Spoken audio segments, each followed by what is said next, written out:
উপনির্বাচন ছিল, সেই নির্বাচনে তৃণমূল কংগ্রেস জয়লাভ করেছে।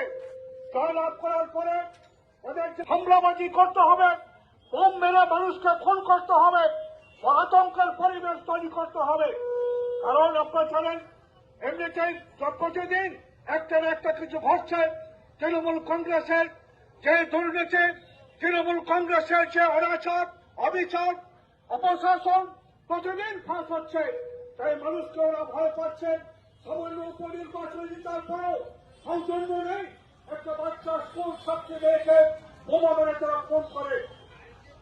এই ঘটনা 25 জন কর্মীর নামে তৃণমূল কর্মীর বিরুদ্ধে এফআইআর করা হয়েছিল। এখনো পর্যন্ত মাত্র 5 জনকে গ্রেপ্তার করা হয়েছে, বাকিদের গ্রেপ্তার করা হয়নি। পশ্চিমবঙ্গের পুলিশ যত ঘটনা ঘটছে, আজকে 10 বছর 12 বছর ধরে দেখছি আমরা, কোন ঘটনার সুবিচার হচ্ছে না।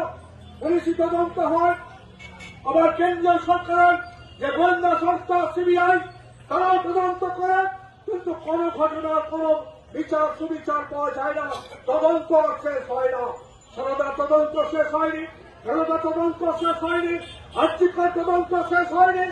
আজকে দেখছি আমরা এইসব ঘটনার সুবিচার কি পাওয়া যাবে? তাই মানুষের কাছে আমাদের দাবি, আসুন প্রতিবাদে সামিল হোক।